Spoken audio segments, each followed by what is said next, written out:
A humble elderly woman leaves the countryside to live in the cold grandeur of the capital, answering her son's call. Upon arriving, she realizes that the mansion welcoming her also traps her under judgmental gazes and poisonous silences.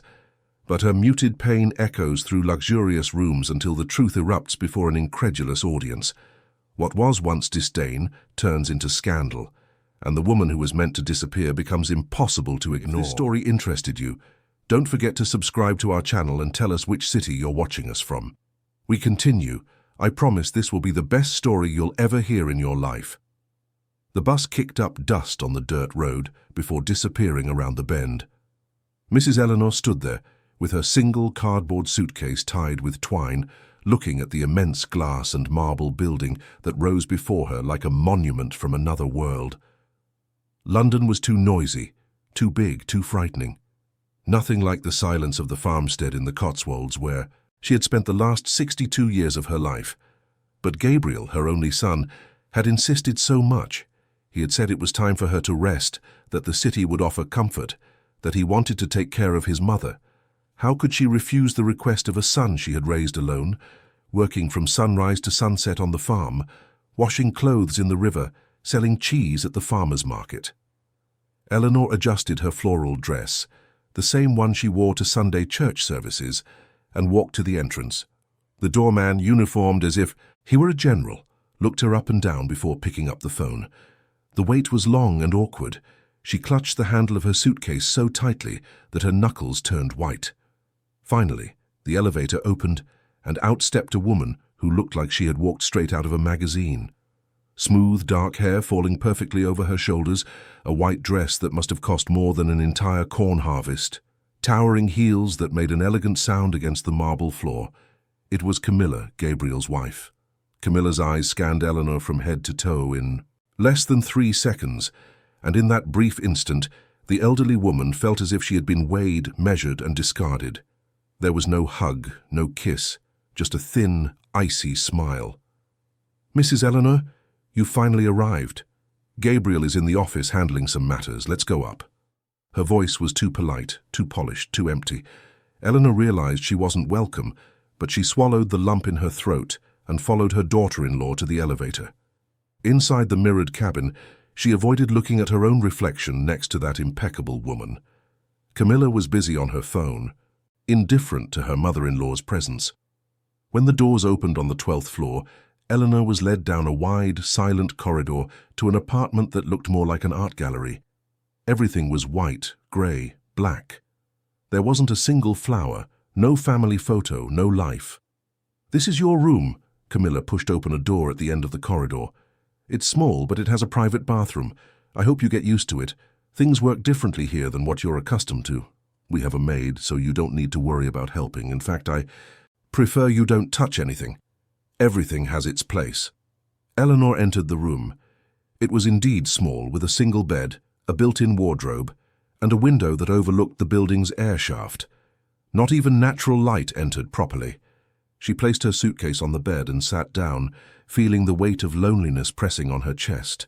She remembered the porch of her farmstead, where she drank coffee watching the sun rise between the hills. She remembered the chickens scratching in the yard, the smell of firewood burning in the stove, the conversations with neighbors in the church square. All that was left behind. The afternoon was already fading when Gabriel finally arrived.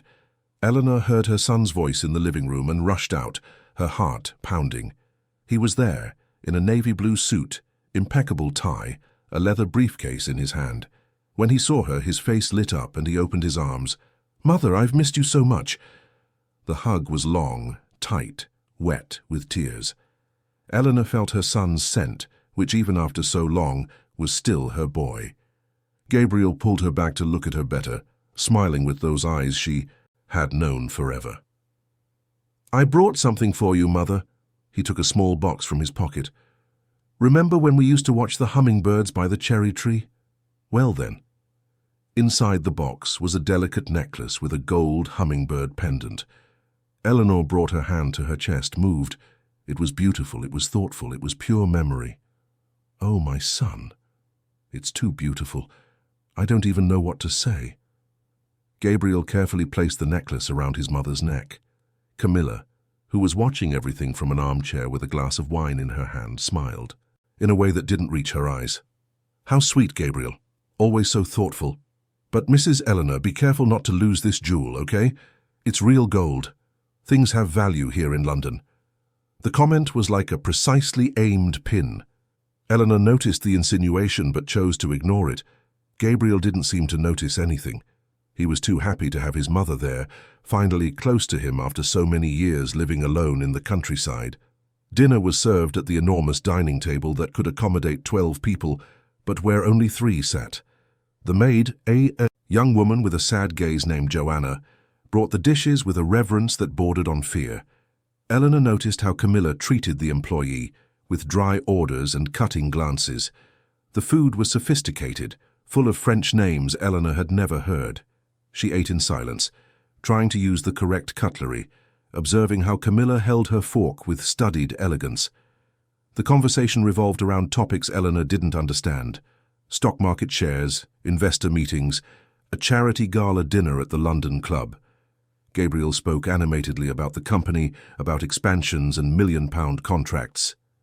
Camilla completed his sentences, always with that tone of superiority.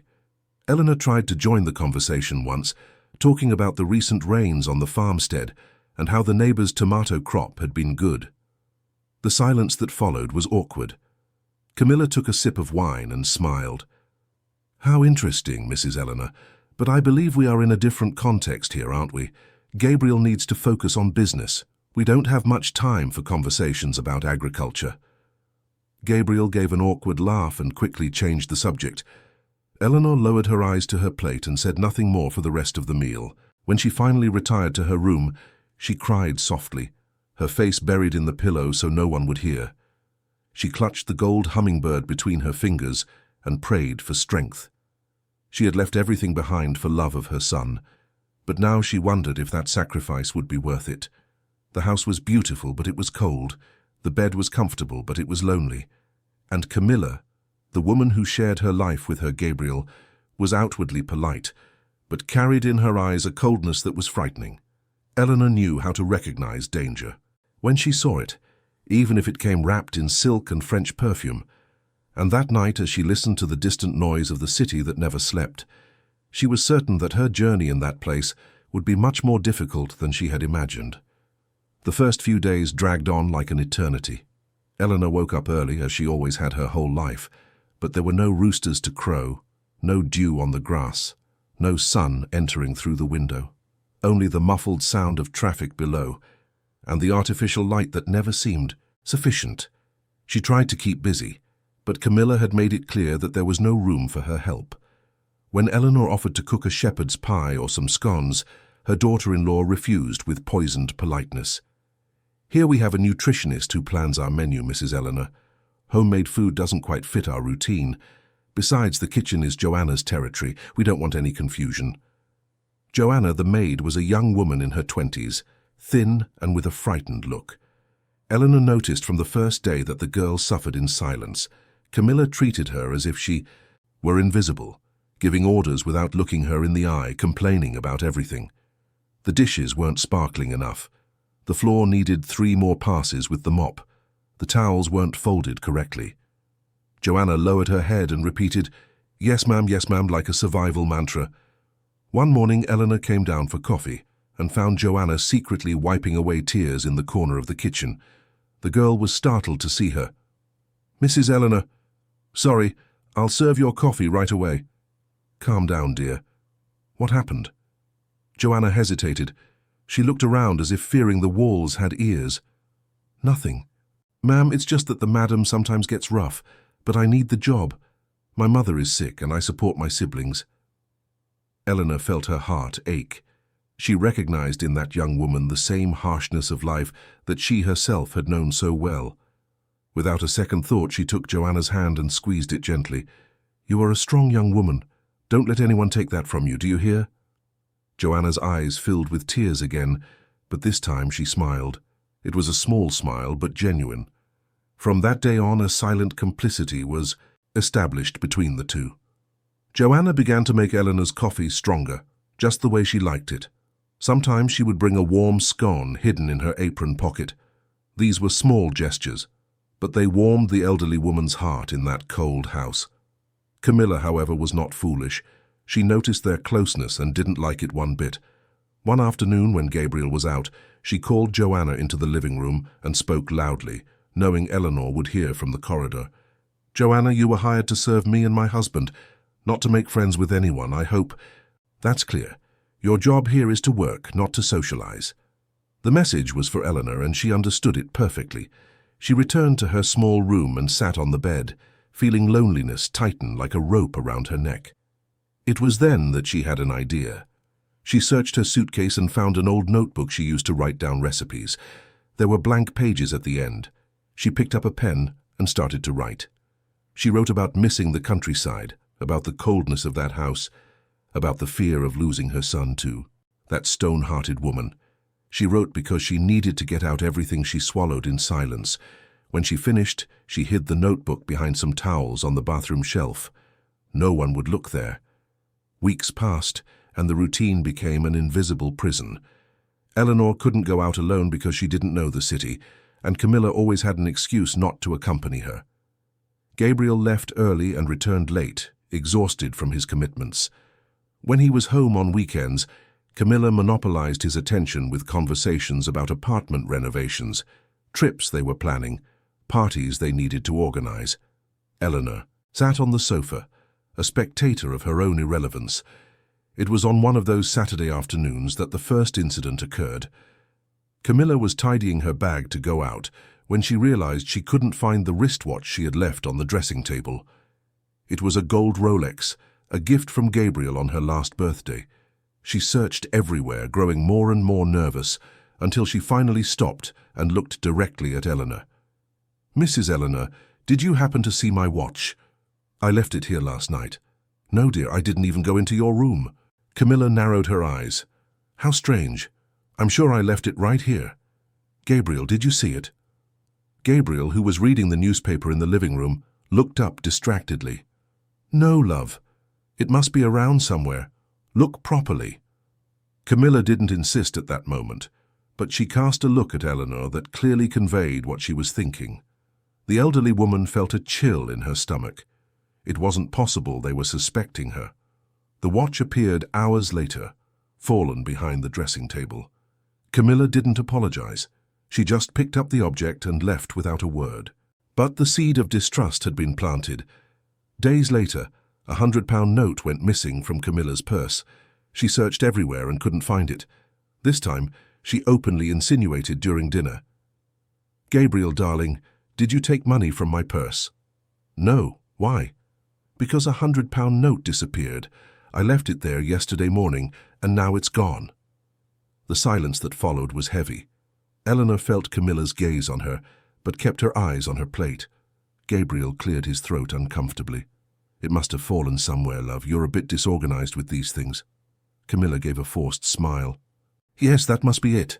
But her eyes said otherwise, and when she looked at Eleanor, there was a silent accusation that hurt more than any words. The note appeared days later in the pocket of a pair of trousers Camilla had worn. She didn't comment, but continued to cast suspicious glances at her mother-in-law. Eleanor began to be afraid to leave her room, afraid to touch anything, afraid to exist. At night, she wrote in her hidden diary. She vented about the humiliations, about the looks, about the feeling of being accused of something she had never done. She wrote about the pain of seeing her son so distant, so blind to what was happening under his own roof. Gabriel seemed to live on another planet, absorbed by business, by social life, by his wife's demands. When he looked at his mother, it was with affection, but a hurried, superficial affection, like someone petting a dog before leaving for work. Joanna noticed the change in Eleanor. The elderly woman was quieter, more withdrawn, almost transparent. One morning, while bringing coffee to her room, Joanna sat on the edge of the bed. "Mrs. Eleanor, are you all right? You look so sad." Eleanor held the young woman's hand and sighed deeply.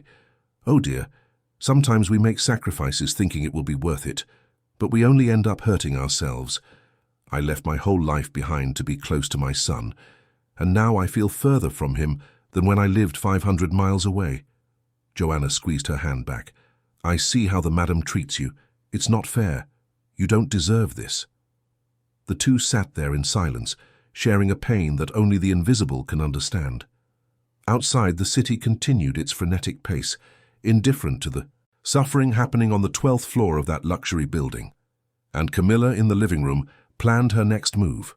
July arrived, bringing a chill to London. Eleanor felt even colder in that apartment where the air conditioning was always on and the windows always closed. She had asked Joanna for an extra blanket, which Joanna brought secretly so as not to incur Camilla's wrath. The nights were the worst. Eleanor went to bed early because there was nothing else to do. Watching television in the living room meant sharing the space with Camilla, who always found a way to make her feel like an intruder. The small room with no natural light became her entire world. It was on a Friday night that everything fell apart. Gabriel came home early, bringing a box of imported chocolates and a tired smile. He had closed an important contract and wanted to celebrate with his family. Camilla prepared drinks in the living room, put on ambient music, and seemed unusually in good spirits. Eleanor sat on the sofa, trying to enjoy that rare moment of peace. "Mother, are you enjoying London?" Gabriel asked, handing her a glass of juice since she didn't drink. "I'm getting used to it, son. It's different, but it's all right." Camilla smiled in that way that never reached her eyes. "Your mother is a warrior, Gabriel. She's faced enormous changes in life. I have a lot of admiration for that." The words were beautiful, but Eleanor knew falsity when she heard it. Still, she smiled politely. The evening continued peacefully until Camilla got up to fetch something from the bedroom. She took a few minutes. When she returned, she was pale and had a shocked expression on her face. "Gabriel, I need to talk to you now." "What is it, love?" Camilla looked at Eleanor, then at her husband. "It's private." The two went to the bedroom and closed the door.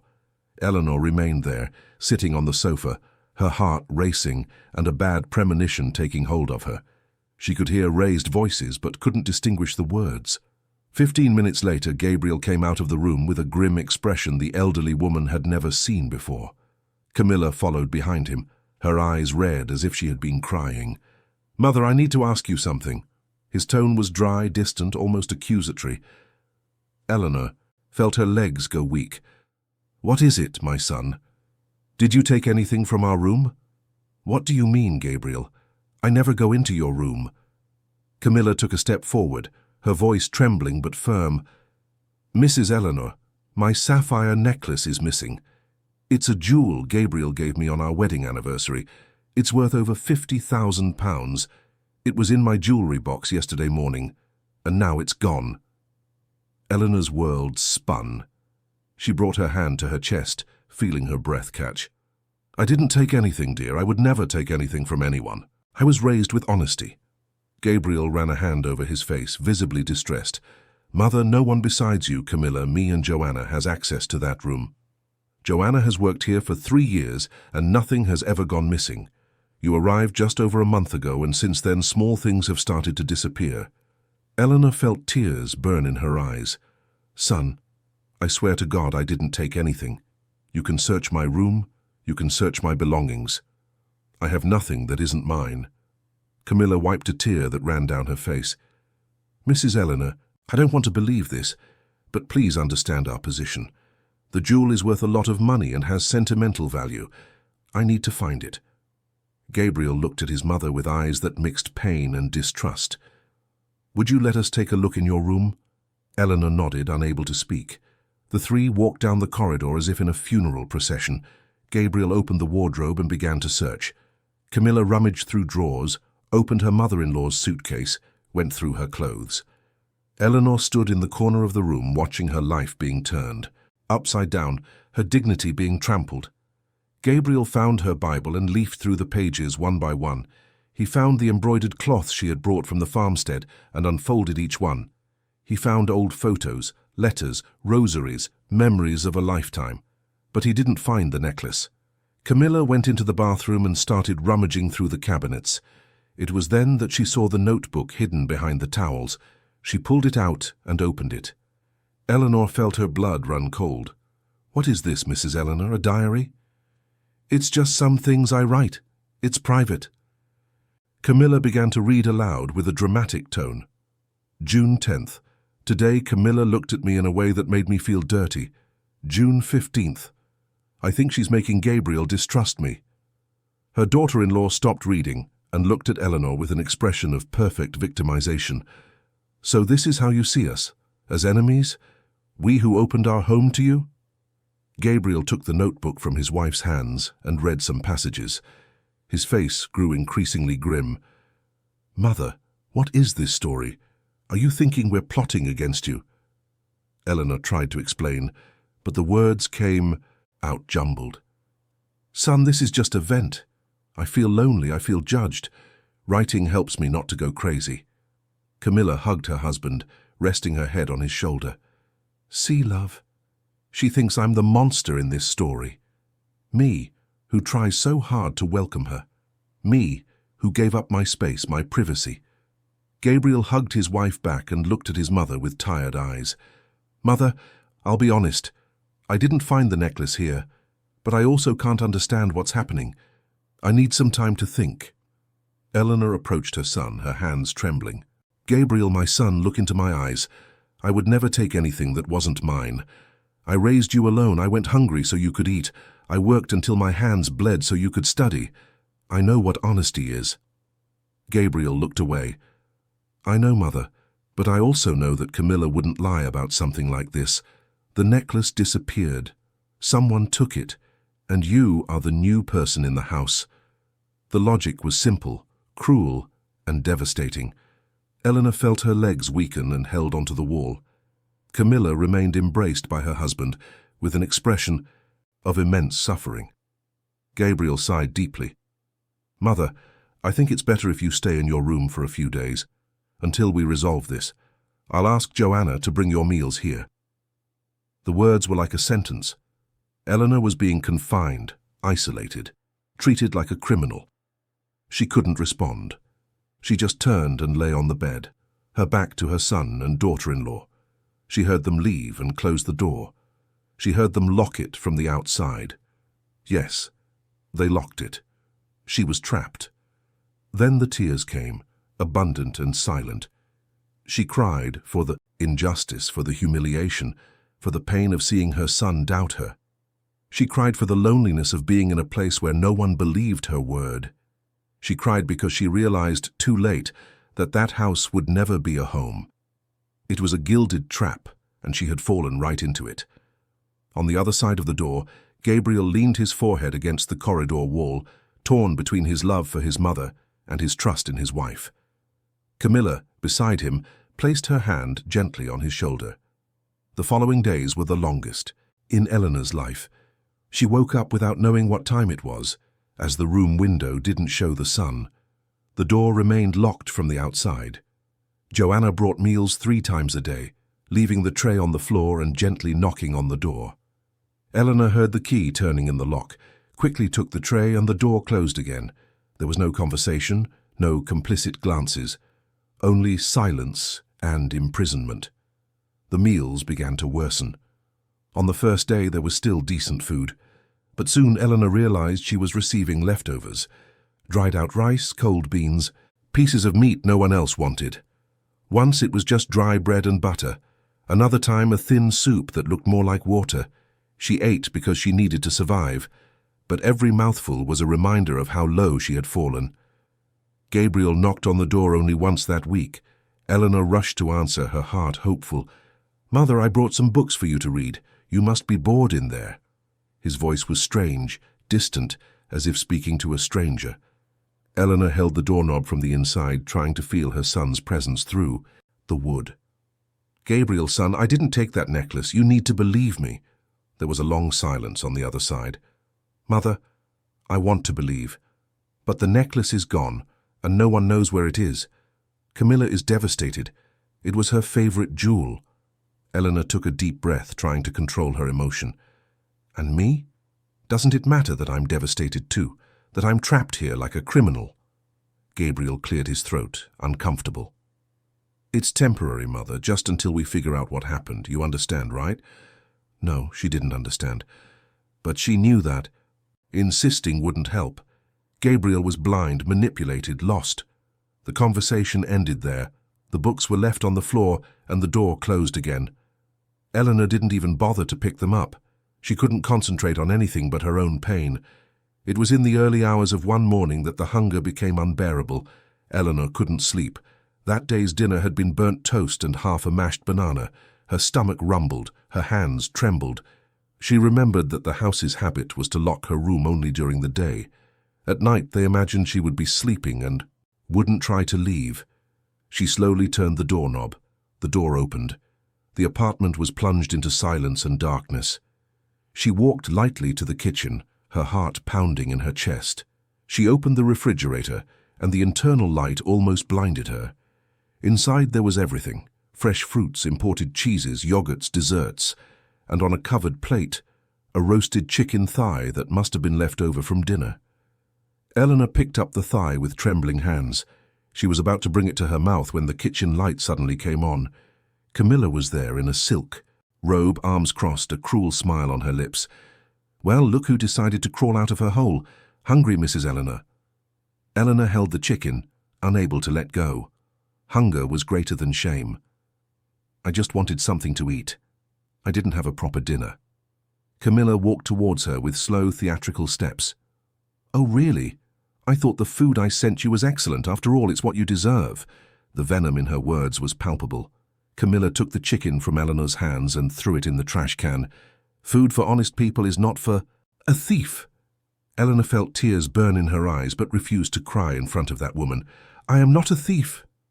Camilla moved closer, her face inches from Eleanor's. "No? Then where is my necklace? Answer me. Where is it?"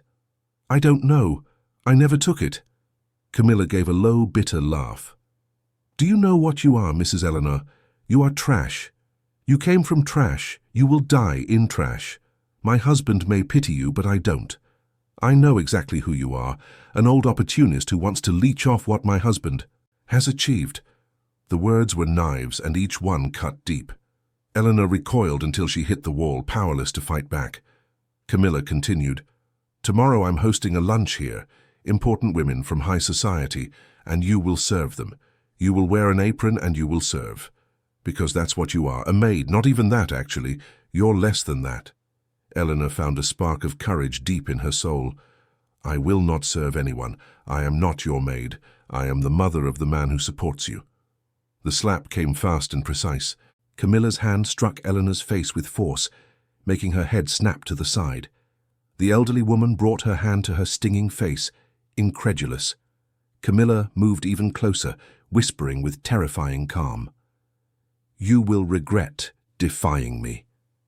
Eleanor stumbled back to her room, her face throbbing, her stomach empty, her heart shattered. She lay on the bed and stared at the ceiling, unable to sleep. She knew the worst was yet to come, and she also knew that if she didn't find a way to defend herself, she would be utterly destroyed.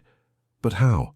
How to fight against someone who had all the power, all the influence, all her son's trust? On the other side of the wall, in the couple's bedroom, Gabriel slept soundly, sedated by the anxiety medication he had been taking since his mother arrived. He didn't know about the slap, didn't know about the humiliation in the kitchen, knew nothing. Camilla lay beside her husband and smiled in the dark. Everything was going according to plan. Soon, very soon, that inconvenient old woman would be out of her life, one way or another. The next morning, Joanna knocked on Eleanor's door earlier than usual. When the elderly woman opened it, the young woman quickly entered and closed the door behind her. "Mrs. Eleanor, the madam told me to let you know there's a lunch here today, and that you'll have to help serve." Eleanor shook her head, determined. "I won't, Joanna. I won't debase myself like that." Joanna looked at her with eyes full of fear. "Madam, it's better not to cross her. When the madam wants something, she gets it. And if you don't obey, it will be worse." "Worse than it already is?" Eleanor gave a joyless laugh. "It can't get any worse, dear. But it could, and she would discover that in a few hours." Lunch was to begin at noon. The guests were 7 women from London's high society. Camilla had prepared the house as if she were receiving the Queen of England, imported flowers in every corner, classical music playing softly, crystal glasses gleaming.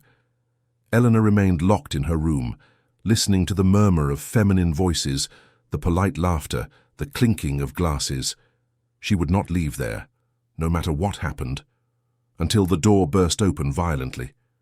Camilla entered, her face red with contained rage. She grabbed Eleanor's arm forcefully and pulled her out of the room.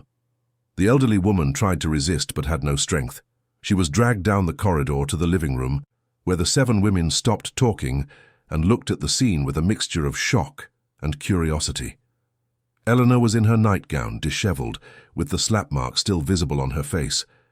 Camilla pushed her to the center of the room and, in front of everyone, picked up a coffee cup from the table and threw the scalding liquid over the elderly woman. Eleanor's scream cut through the air like a blade. The scalding coffee streamed down her chest and left arm, burning her wrinkled skin. She staggered, bringing her hands to the burning area, her eyes wide with pain and shock. The 7 guests remained paralyzed in their seats, aghast. The silence that followed was deafening. Camilla breathed heavily, still holding the empty cup, as if she couldn't believe what she had just done. For an instant, the disguise fell. Her face showed not regret, but a morbid satisfaction. It was then that one of the guests stood up. It was Marcia, a woman in her 50s, a neighbor, in the same building, known for her sharp tongue and for always being up to date on all the gossip in the district. But at that moment, there was no gossip in her eyes. There was genuine horror. She took her phone from her bag and started recording. "This is abuse, and everyone here saw it." Her voice echoed through the room like thunder. The other women exchanged uncomfortable glances. Camilla blinked, trying to regain her composure. Her face quickly changed, adopting an expression of rehearsed desperation. "No, it's not what it seems. She provoked me. She has been disrespecting me ever since she arrived. I can't take it anymore." Tears welled up in Camilla's eyes with impressive ease. But Marcia was not foolish. She continued recording, walking around to capture all angles. Eleanor was on the floor now, moaning in pain, the skin on her arm already starting to blister. Joanna ran from the kitchen, bringing ice wrapped in a cloth. She knelt beside the elderly woman and began to apply it to the burn, whispering words of comfort. Some of the guests began to stand up, grabbing their bags, clearly wanting to leave as quickly as possible. They didn't want to get involved, but Marcia stayed. She looked directly at Camilla with an expression that mixed contempt and satisfaction. "You know, Camilla, I always thought there was something wrong with you. Always so perfect, so polite, so full of empty smiles. But now everyone will know who you really are." Camilla moved forward to try and grab the phone, but Marcia was faster. She had already sent the video to several people. The recording was safe. The other guests left quickly without saying goodbye, just murmuring embarrassed apologies. Marcia was the last to leave, not without first bending down beside Eleanor. "You need medical help. I'm going to call my doctor, and don't worry, this video will get into the right hands." Eleanor could barely speak. She nodded, tears mixing with the sweat of pain. Camilla stood there in the middle of the living room, surrounded by the remains of her perfect lunch, watching her world crumble. She picked up her phone with trembling hands and called Gabriel. He answered after several rings, his voice sleepy. "Love, is everything all right? Gabriel, I need you to come home, now." What happened? Her voice broke, and for the first time, there was real panic there. "Just come, please." Gabriel arrived half an hour later. He found the house in disarray, flowers overturned, dirty glasses still on the table. Joanna was in the room with Eleanor, applying makeshift dressings to the burns. Camilla was sitting on the sofa, her hands trembling, her eyes red. When she saw her husband, she stood up and ran to hug him. "Gabriel, it was horrible. I lost control. Your mother defied me in front of my guests, and I didn't think. I just reacted." Gabriel gently pushed his wife away and walked to his mother's room. What he saw there left him speechless. Eleanor was lying on the bed, her arm bandaged with pieces of cloth, her face pale with pain. Joanna was sitting beside her, holding the elderly woman's hand.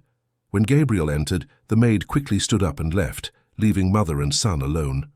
"Mother, what happened?" His voice was laden with emotion.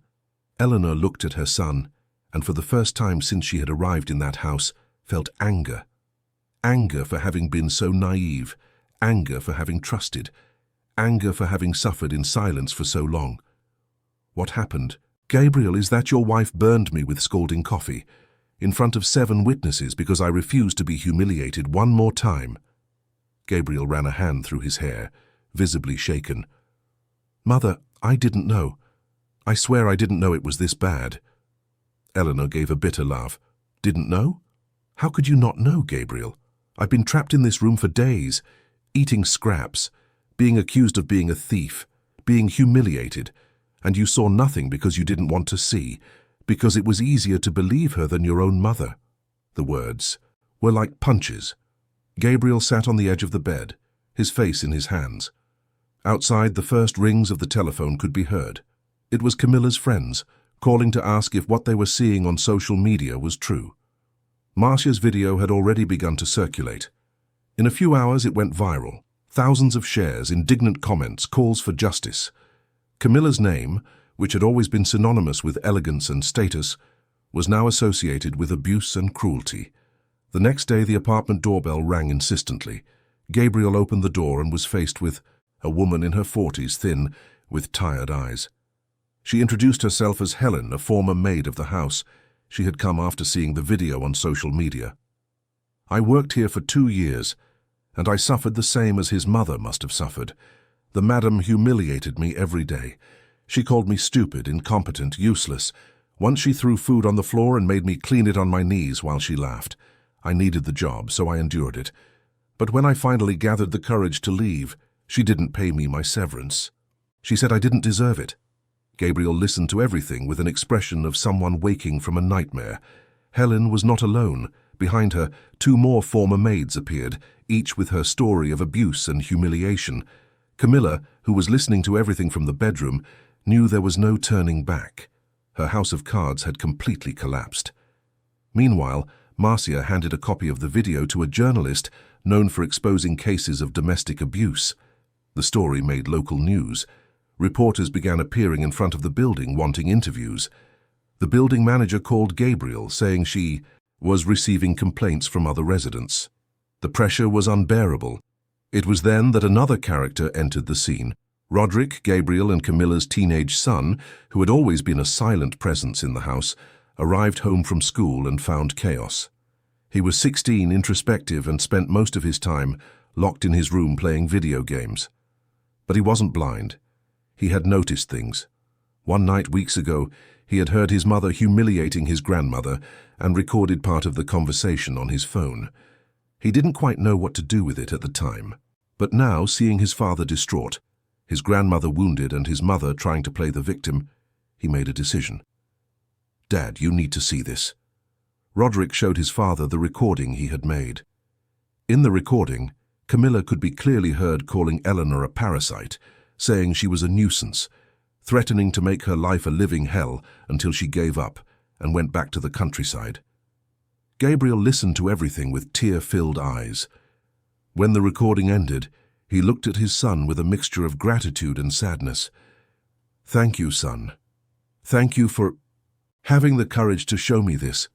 Roderick shrugged, uncomfortable with the emotion of the moment. "I like Grandma. She didn't deserve this." It was the final straw. Roderick's recording was the missing piece of the puzzle.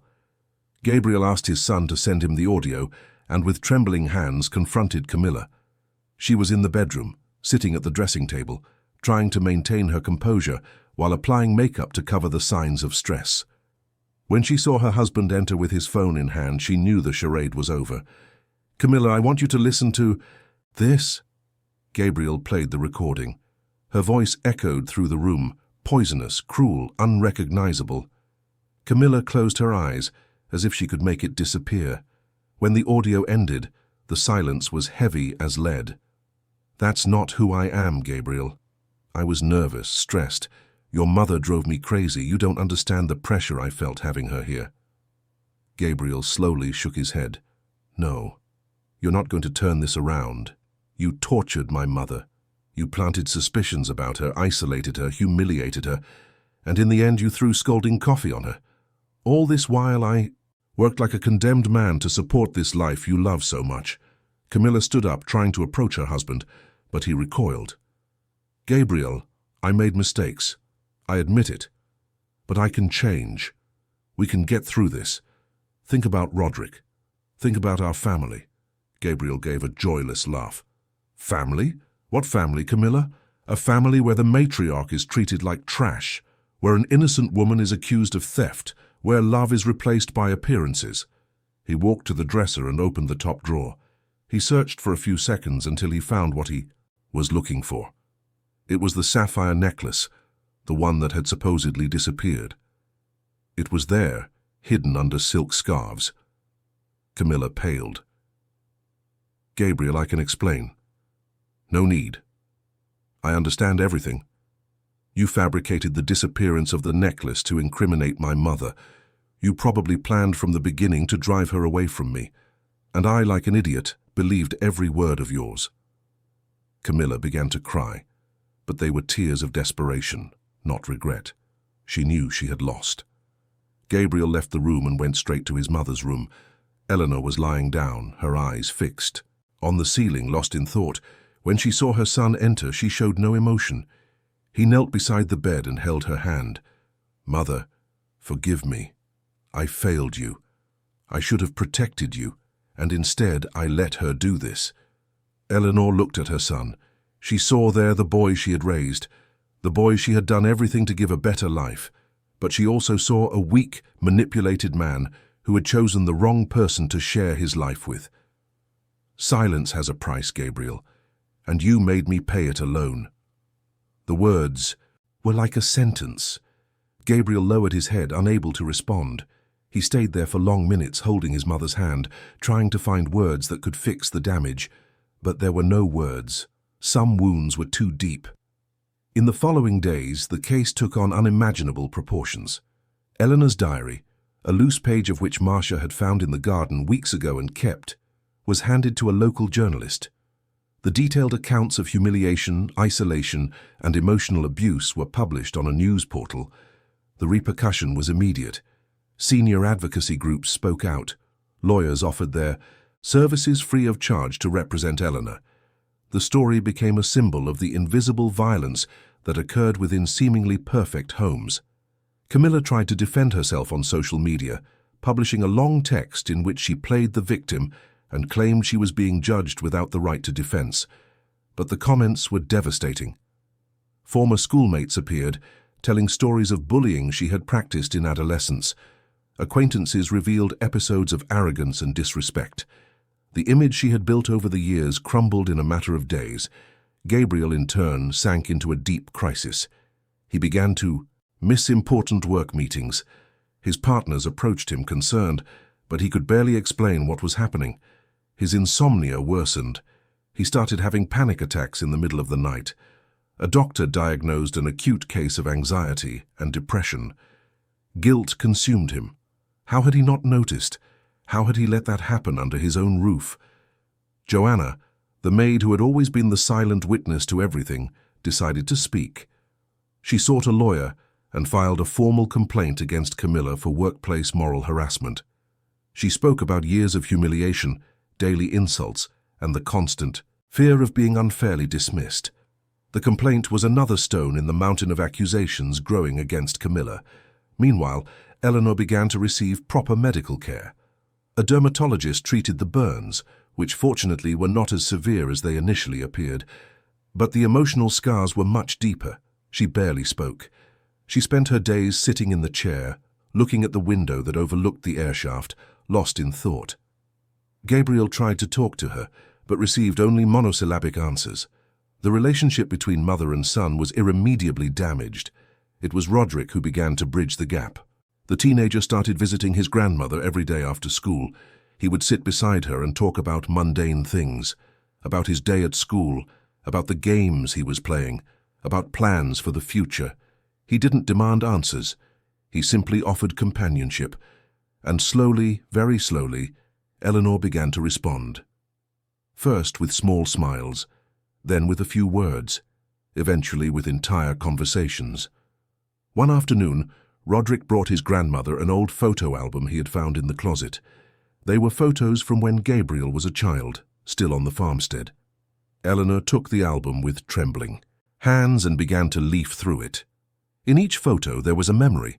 Gabriel's 5th birthday with carrot cake made on the wood-burning stove, his first communion with the clothes she had sewn by hand, his high school graduation with her beside her son, smiling proudly.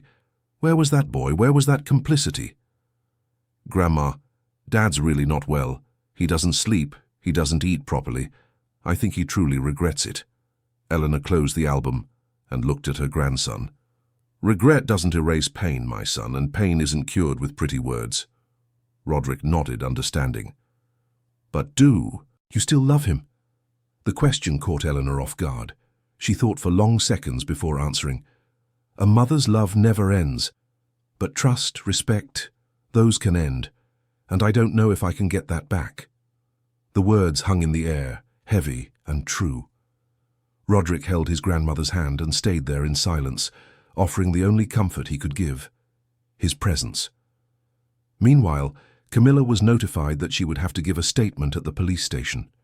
The accusations of elder abuse and workplace moral harassment were serious. She hired an expensive lawyer who tried to minimize the damage, but by this point the evidence was overwhelming. The video, the recordings, the testimonies, the diary, everything pointed to a systematic pattern of abuse. Camilla was cornered, and for the first time in her life, she couldn't manipulate her way out of the situation. The tables had turned, and she was losing. 3 months later, the marble and glass apartment was unrecognizable, not because of the decor, which remained impeccable, but because of the atmosphere. The heavy silence had been replaced by a different emptiness, the emptiness of someone processing losses and trying to rebuild. Camilla no longer lived there. After weeks of tense discussions and legal negotiations, she and Gabriel had reached a separation agreement. She had moved to a smaller apartment in another district, taking only clothes and personal belongings. The divorce process was underway. The complaints against Camilla resulted in protective measures. She was ordered to keep her distance from Eleanor and Joanna. The former maids who came forward also filed labor lawsuits, and Camilla had to make financial settlements with each of them. Her reputation was destroyed. Invitations to high society events ceased.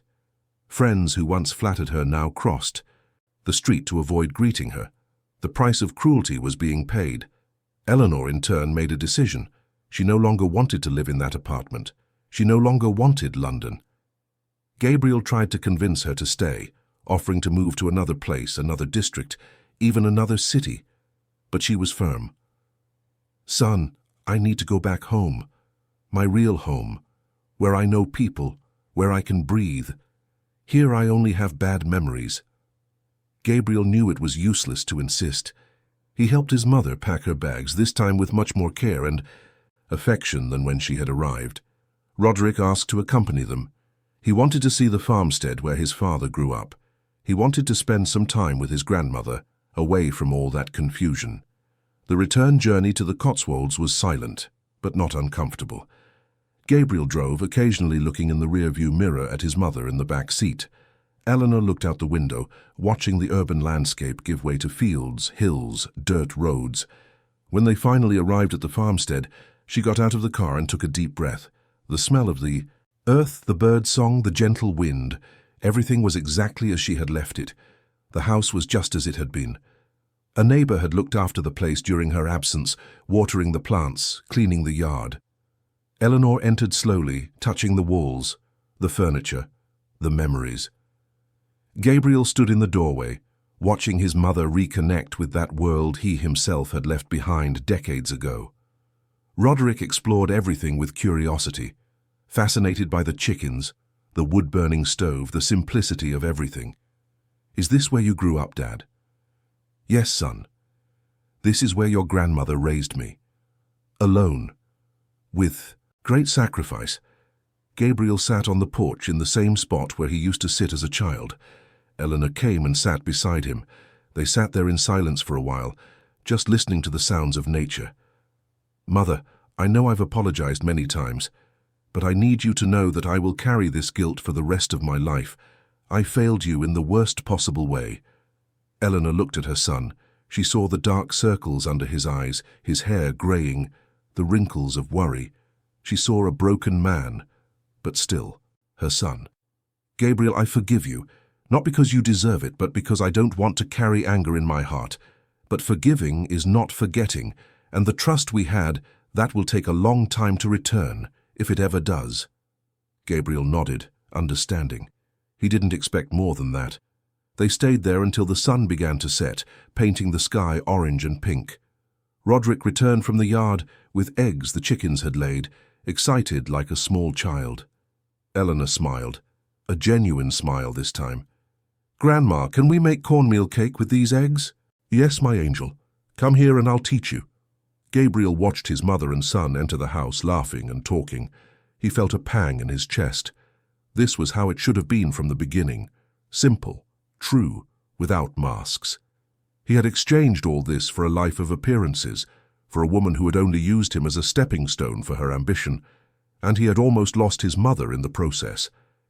In the following days, Gabriel helped tidy the house, fix what was broken, paint the peeling walls.